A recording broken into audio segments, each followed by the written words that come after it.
இன்றைக்கி நம்ம general service பண்ண போகிறோம். நைட் ஓப்பன் பண்ணலாம். ஸ்டார்டிங் பார்த்தீங்கன்னா நம்ம பேட்ரியில் இருக்கிற வாட்டர் செக் பண்ணணும். வாட்டர் லெவல் கம்மியாக இருந்துச்சு அப்படின்னா வாட்டர் லெவல் டாப் அப் பண்ணிக்கணும். ஓகே, ஸோ எல்லாத்துலேயுமே கொஞ்சம் கம்மியாக இருக்குது. ஸோ ரீஃபில் பண்ணிக்கலாம்.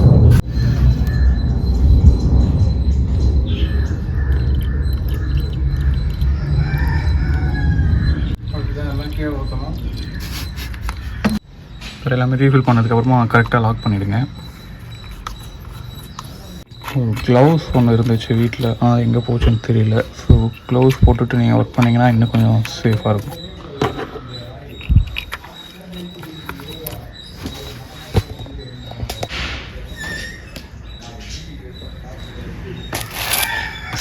ஸோ நம்ம ஜென்ரல் சர்வீஸ் பண்ணுறதுக்கு தேவையான ஐட்டம்ஸ்லாம் வாங்கிட்டு வந்திருக்கோம். ஸோ இது வந்து Hyundai மொபைல்ஸ்லேருந்து வாங்கின ஐட்டம்ஸ். இது மூணுமே ஏர் ஃபில்டர், கேபின் ஃபில்டர், இது ஏசி ஃபில்டர்னு சொல்லுவாங்க. இது வந்து ஆயில் ஃபில்டர். இது வந்து இன்ஜின் ஃப்ளஷ். ஆக்சுவலி இது வந்து என்னென்னா, ஆயில் மாற்றுறதுக்கு முன்னாடி நீங்கள் இதை ஊற்றிட்டு ஒரு 10 மினிட்ஸ் சைடில் வச்சிங்கன்னா ஸோ இன்ஜினில் இருக்கிற அந்த கார்பன் டெபாசிட் அப்புறம் அந்த டஸ்ட் பார்ட்டிகல்ஸ் எல்லாமே பார்த்தீங்கன்னா இன்ஜின் ஆயிலோடு உங்களுக்கு வெளியே வந்துடும் ரிமூவ் பண்ணும்போது அப்படின்னு சொல்லியிருக்காங்க. நான் இது வரைக்கும் ட்ரை பண்ணதில்லை. நிறைய பேர் இப்போது ட்ரை பண்ண ஆரம்பிச்சிட்டாங்க. கேஸ்ட்ரோல்லையும் வருது. இன்னொரு ஃபேமஸ் பிராண்ட் பார்த்தீங்கன்னா லிக்யூமாலி. அது வந்து எனக்கு தெரிஞ்சு மாருதி சர்வீஸ் சென்டர்ஸ்லேயுமே யூஸ் பண்ணுறாங்கன்னு நினைக்கிறேன். வந்து ரேடியேட்டர் கூலண்ட், பிரேக் ஆயில், இதெல்லாமே பார்த்தீங்கன்னா த்ராட்டில் பாடி கிளீனர். த்ராட்டில் பாடி க்ளீன் பண்ணுறதுமே கொஞ்சம் இம்பார்ட்டண்ட்டுங்க. சர்வீஸ் சென்டர்ஸ்லலாம் ஜஸ்ட்டு ஸ்ப்ரே அடிச்சுட்டு 1000 rupees ஃபில் பண்ணுறதுக்கும் நிறைய கேள்விப்பட்டேன். அதனால் நீங்களே பண்ணிக்கலாம். இது வந்து பார்த்தீங்கன்னா பிரேக் கிளீனர். இது WD-40. கொஞ்சம் பேருக்கு, நிறைய பேருக்கு தெரிஞ்சிருக்கலாம். First cleaner. Right, let's see. So ஒரு சின்ன விஷயங்க, என் இன்ஜினில் நீங்கள் ஒரு சின்ன சேஞ்ச் பார்த்துருப்பீங்க. என்னென்னா, இந்த நட்ஸ், இந்த வலையை நான் முக்கியமான அந்த வயரிங் பார்ட்ஸ் அந்த இடத்துல எல்லாமே போட்டிருக்கேன் பாருங்கள். இது எதுக்குன்னா எலி தொல்லையிலேருந்து தப்பிக்க தான். ஸோ எலி பிரச்சனை நிறைய நான் எங்கள் வீட்டு சைட்லாம். ஸோ இது போட்டதுக்கப்புறம் பார்த்தீங்கன்னா எந்த ஒரு ஒயர் கடிக்கிறதும் எலி தொல்லை, எலி வந்தாலுமே அது உட்காந்துட்டு அப்படி போயிடும். எந்த ஒயரும் கடிக்கிறது இல்லை. இதுக்கு முன்னாடி பார்த்தீங்கன்னா எனக்கு அடிக்கடி ஏதாவது ஒரு ஒயர் கடிச்சிட்டே இருக்கும். 1000 rupees 2000 rupeesலாம் நான் மெக்கானிக்கை கொடுத்துருக்கேன். ஸோ உங்களுக்குமே இந்த பிரச்சனை இருந்துச்சுன்னா இந்த வலையை இந்த மாதிரி முக்கியமான இடத்துல எல்லாமே கட்டி விட்டுருங்க. ஸோ இதை நான் கட்டி எனக்கு தெரிஞ்சு ஆல்மோஸ்ட் மோர் தேன் 2.5 years 3 years மேலே கூட சொல்லலாம். ஸோ எந்த பிரச்சனையும் வரல. ஸோ இப்போ நம்ம இன்ஜினில் க்ளீன் பண்ணலாம். ஸோ ப்ளோவர் வச்சு டஸ்ட் பார்ட்டிகல்ஸ் எல்லாமே க்ளீன் பண்ணிவிடுங்க.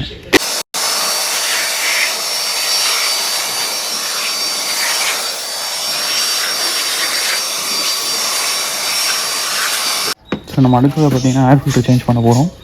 ஸோ ஏர் ஃபில்டர் வந்து I-20க்கு இங்கே தான் இருக்கும். ஸோ ஆல்மோஸ்ட் நீங்கள் எல்லா கார்லையும் இதே ஃபாலோ பண்ணலாம். மேபி வேறு இடத்துல இருக்கலாம், பட் ப்ரொசீஜர் சேம் தான். ஸோ இதுக்கு பார்த்திங்கன்னா இங்கே ஒரு லாக் இருக்குது, இங்கே ஒரு லாக் இருக்குது. எடுத்துட்டிங்கன்னா இந்த மாதிரி வந்துடும். ஸோ இதுதான் ஏர் ஃபில்டர். ஸோ ரொம்ப டஸ்ட்டாக இருக்குது. இதை ஏர் அடித்து க்ளீன் பண்ணியும் யூஸ் பண்ணலாம், பட் எனக்கு சேஞ்ச் பண்ணணுன்னு இருக்குது. ஆனால் அவங்கவுங்க கார் அவங்களுக்கு தான் தெரியும் பர்ஃபார்மன்ஸ் எப்படி இருக்குது அப்படின்னு சொல்லிட்டு, அதனால் சேஞ்ச் பண்ணிடலாம். ஸோ இதுதான் பார்த்தீங்கன்னா Hyundai மொபைல்ஸோட ஜென்யூன் பார்ட். புது ஏர் ஃபில்டர் எவ்வளோ க்ளீனாக இருக்குது பாருங்கள். பழசுக்கும் புதுசுக்கும் உங்களுக்கு டிஃப்ரென்ஸ் தெரியும்னு நினைக்கிறேன்.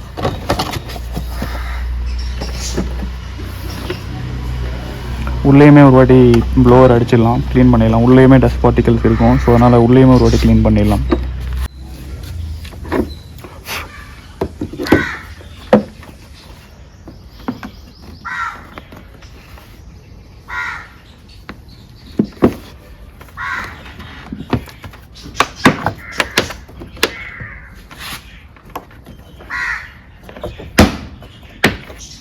ஸோ ஏர் ஃபில்டர் சேஞ்ச் பண்ணியாச்சு. அடுத்ததாக பார்த்தீங்கன்னா த்ராட்டில் பாடி க்ளீன் பண்ணலாம். அடுத்தது பார்த்திங்கன்னா நம்ம த்ராட்டில் பாடி க்ளீன் பண்ண போகிறோம். த்ராட்டில் பாடிக்கு பார்த்தீங்கன்னா இங்கே இருக்கிற ஒரே ஒரு நெட்டு மட்டும் கட்டினா போதும்.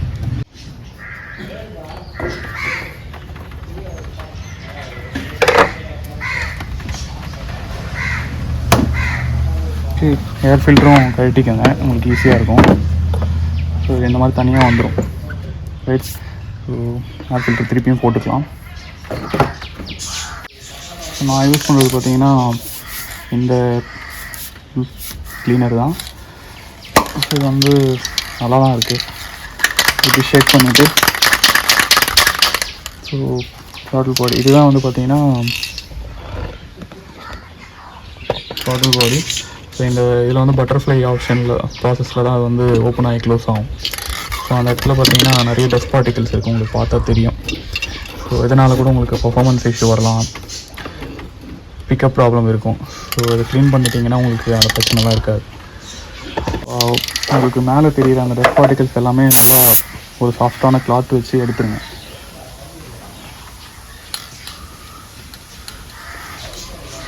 ஏன்னா உங்களுக்கு தெரியும்.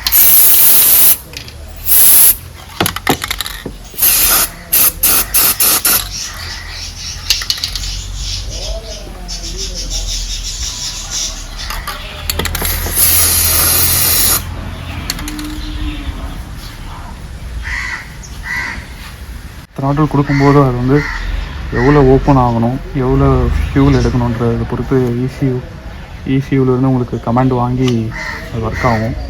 ஸோ அதனால் க்ளீனாக வச்சுக்கோங்க.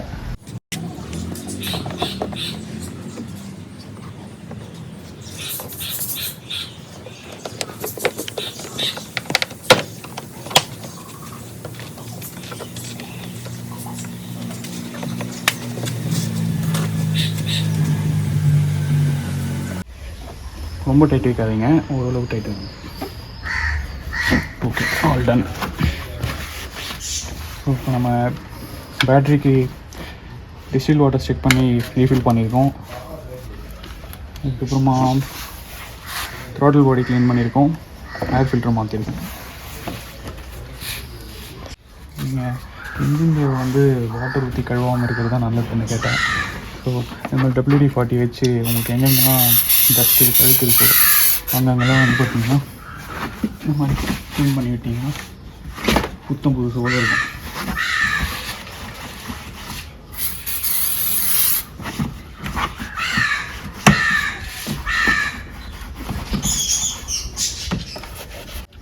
ஸோ நம்ம அடுத்ததாக பார்த்தீங்கன்னா கேபின் ஃபில்டர் சேஞ்ச் பண்ணலாம். ஸோ இது ஏசி ஃபில்டர்னு சொல்லுவாங்க, பட் கேபின் ஃபில்டர் தான் கூப்பிட்றாங்க. ஸோ இதை நம்ம சேஞ்ச் பண்ணிடலாம். இது வந்து என்ன இருக்குன்னு பார்த்தீங்கன்னா ஃப்ரண்ட் சைடில் பேசஞ்சர் சீட் கீழே ட்ரே இருக்கும். ஸோ அந்த ட்ரேவை வந்து நீங்கள் கழட்டினீங்கன்னா இப்படி ரெண்டு பக்கமும் புஷ் பண்ணிவிட்டு எடுத்திங்கன்னா வந்துடும். ஸோ இது எடுத்துகிட்டு இங்கே பார்த்தீங்கன்னா உங்களுக்கு இங்கே மேலே இருக்குது பார்த்தீங்களா. ஸோ இதுதான் வந்து பார்த்தீங்கன்னா அந்த ஃபில்டர். ஸோ இந்த இடத்துல ரெண்டு புஷ் பண்ணிவிட்டு எடுத்திங்கன்னா இந்த ஃப்ரண்ட் டோர் வந்துடும். அதுக்கப்புறமா இதை பிடிச்சிட்டு இப்படி இழுத்திங்கன்னா வெளியே வந்துடும். ஸோ இது வந்து பார்த்திங்கன்னா ஆஃப்டர் மார்க்கெட் பார்ட். ஸோ நான் அதை அடிக்கடி மாற்றினா அது காஸ்ட் ஆகுது அப்படின்னு சொல்லிட்டு இது ஜஸ்ட் வாஷ் பண்ணிவிட்டு திருப்பி ரீப்ளேஸ் பண்ணிக்கலாம் அப்படின்ட்டு தான் இதை பண்ணேன். பட் நிறைய மெக்கானிக் என்ன சொல்கிறாங்கன்னா இது வந்து அந்தளவுக்கு எஃபெக்டிவாக இருக்காது, and Hyundai is also not recommending this. So இதுதான் பார்த்தீங்கன்னா அந்த கேபின் ஃபில்டர். ஸோ இப்படி தான் இருக்கும்.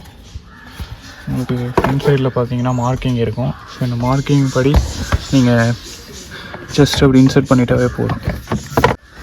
ஓகே, அவ்வளோதான். ஸோ Hyundaiயோட லோகோவும் இந்த அவங்களோட வெண்டர் டுவானோட லோகோவும் இந்த சைடு உங்களுக்கு வரணும். மோஸ்ட்லி Hyundaiயோட பார்ட்ஸ் எல்லாமே பார்த்தீங்கன்னா அவங்களோட சைல்ட் கம்பெனிஸ் இங்கே தான் இருக்காங்க, இங்கே தான் மேனுஃபேக்சரிங் பண்ணுறாங்க.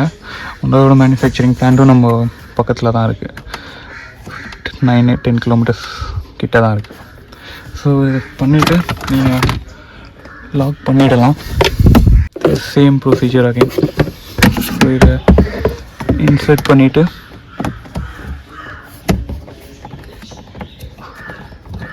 அவ்வளோதான். அப்படி வச்சிட்டிங்கன்னா லாக் ஆகிடும். அவ்வளோதான். ரைட், சிம்பிள் தாங்க. இது நீங்களே பண்ணிடலாம். மோஸ்ட்லி சர்வீஸ் எல்லாமே வந்து பார்த்தீங்கன்னா நம்ம வீட்டிலே பண்ணுறது தாங்க நல்லது. சர்வீஸ் சென்டரில் கொடுத்து அவங்க பண்ணாங்களா இல்லையான்ற ஒரு கன்ஃபியூஷனில் இல்லாமல் நீங்களே ஃபுல் சாட்டிஸ்ஃபேக்ஷனோடு எல்லாமே மாற்றிடலாம். ஸோ இன்ஜின் ஆயில் மாற்ற போகிறோம். இன்ஜின் ஆயில் மாற்றுறதுக்கு கொஞ்சம் ஜாக்கி போட்டு ஹைட் ஏற்றிடலாம் சொல்லிட்டு ஏற்றிட்டு இருக்கோம். நம்மளுடைய சீஃப் மெக்கானிக் வந்துட்டார். இப்போ வந்து நம்ம ஜாக்கி போட்டு நல்லா ஹைட் ஏற்றிட்டோம். இப்போ கீழே போய் வேலை செய்கிறதுக்கு நம்மளுக்கு நல்ல ஸ்பேஸ் இருக்குது.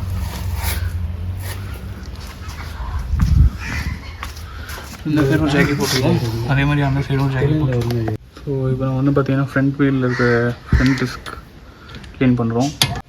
ஸோ வீலை கழட்டினதுக்கப்புறமா கேலிப்பர் பின்னாடி மேலே ஒரு நட்டு கீழே ஒரு நட்டு கழட்டிங்கன்னா அந்த மேலே கேலிப்பர் எடுத்துடலாம். எடுத்துகிட்டு க்ரீஸ் போட்டுட்டு திருப்பி எப்படி இருந்துச்சோ அப்படி லாக் பண்ணிவிடும்.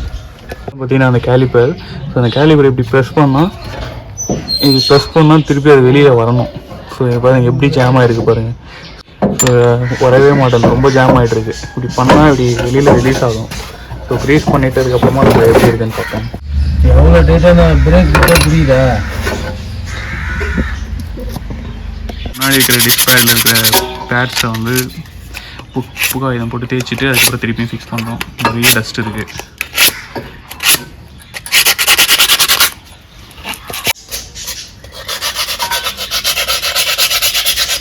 என்ன பண்ணுறா? சைட்லாம் தேவைச்சு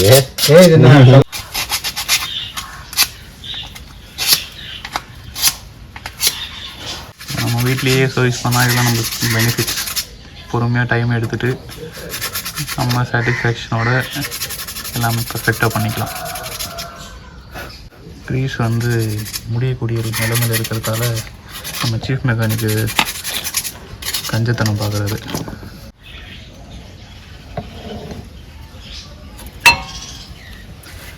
ஒரு எக்ஸ்பேட் உட்காந்துடுச்சு.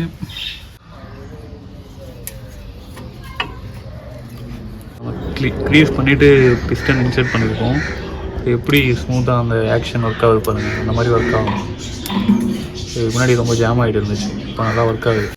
ஸோ இப்போ நம்ம இன்ஜின் ஆயில் மாற்ற போகிறோம். அதுக்கு முன்னாடி இன்ஜின் ஆயில் லெவலெலாம் செக் பண்ணிவிட்டு ஸோ அந்த இன்ஜின் ஃப்ளஷ் வாங்கிட்டு வந்திருக்கோம், அதை யூஸ் பண்ண போகிறோம்.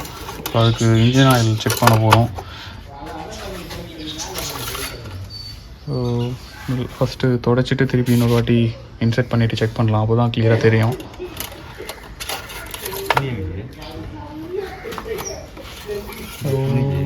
லெவல் பார்த்தீங்கன்னா கரெக்டாக ஃபுல் கிட்ட இருக்குது. ஸோ இப்போது அந்த விஸ்காசிட்டி பாருங்கள். ஸோ கலராக தான் இருக்குது, பட் ஆனால் லைட்டாக அந்த உள்ளே எரிஞ்ச அந்த இது கிளியராக தெரியுது. அந்த ஒரு பிசு தன்மை வந்து இல்லை. ஸோ நீங்கள் யூஸ் பண்ணலனாலும் கூட அந்த வேலிடிட்டி முடியுது அப்படின்னா அந்த உங்களோட விஸ்காசிட்டி வந்து பார்த்திங்கன்னா கம்மியாகிடும், பிசு தன்மை. ஸோ அப்போ கூட நீங்கள் கண்டிப்பாக ஆயில் மாற்றி தான் ஆகணும். இதோட தன்மை வந்து பார்த்திங்கன்னா இப்போது கம்மியாகிடுச்சு. ஏன்னா எனக்கு இப்படி பண்ணும்போதே தெரியும் அந்த ஒரு ஸ்டிக்கினஸ் அது இல்லை இப்போது. ஸோ அதனால் நாங்கள் மாற்ற போகிறோம். அதுக்கு முன்னாடி இன்ஜின் ஃப்ளஷ் ஊற்றிட்டு ஸோ இன்ஜினை ஒரு 10 மினிட்ஸ் சைடில் விட்டுட்டு அதை வந்து க்ளீன் பண்ணுவோம் இல்லை எல்லா பார்ட்டிகல்ஸையும். ஸோ அதுக்கப்புறம் நாங்கள் இன்ஜின் ஆயிலை ட்ரைன் பண்ணுறோம். இப்போ பார்த்தீங்கன்னா நம்ம இன்ஜின் ஃப்ளஷ் ஊற்ற போகிறோம். ஸோ இதுதான் பார்த்தீங்கன்னா அந்த கேஸ்ட்ராலோட இன்ஜின் ஃப்ளஷ். ஸோ அதை ஊற்றிட்டு ஒரு 10 மினிட்ஸ் சைடில் விடலாம்.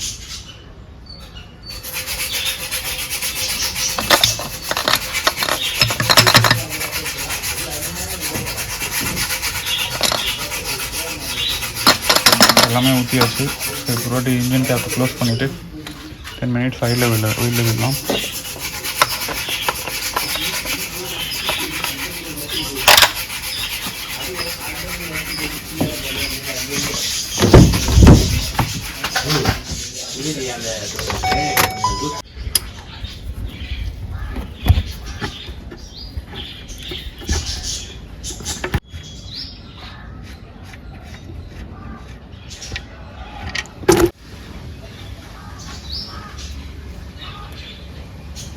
அது பற்றியா ஒரு கருப்பாக வந்து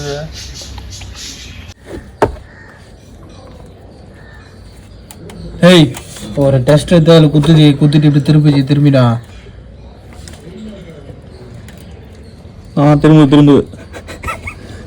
திரும்புது இந்த ஆயில் ஃபில்டர் கேட்டதுக்குள்ள நம்ம உயிர் போயிடும் போல இருக்கு.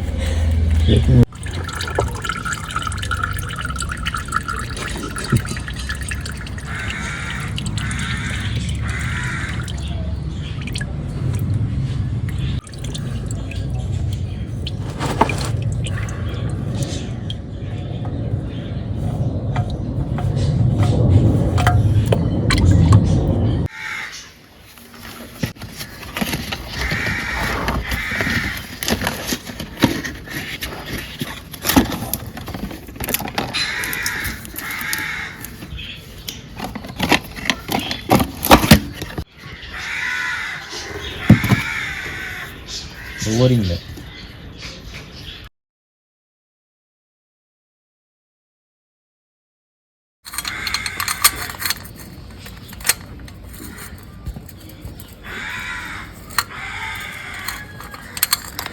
இப்போ நம்ம பின்னாடி வீலையும் சர்வீஸ் பண்ணுறோம். ஸோ வீல் கழட்டினதுக்கப்புறமா அப்பு இப்படி தான் இருக்கும். பின்னாடி டிஸ்க்கு கிடையாது, இது வெறும் அப்பு தான். ஸோ அப்பு கழட்டிட்டு கொஞ்சம் வண்டிங்களில் பார்த்தீங்கன்னா அப்பு ரொம்ப டைட்டாக இருக்கும். அப்போ நீங்கள் என்ன பண்ணணும்னா சுற்றி வச்சு லைட்டாக அடித்து தான் எடுக்கணும். ஸோ நாங்கள் ரெகுலராக சர்வீஸ் பண்ணுறதால எங்களுக்கு ஈஸியாக வருது. ஸோ இதில் பார்த்தீங்கன்னா இவ்வளோ டஸ்ட் இருக்குது பாருங்கள். ஸோ உப்பு காகிதம் போட்டு க்ளீன் பண்ணிவிட்டு பிரேக் பேட்ஸ் தேய்ச்சிட்டு திருப்பியும் ஃபிட் பண்ணிட்டீங்கன்னா பின்னாடி வீல் சர்வீஸிங் ரெடி.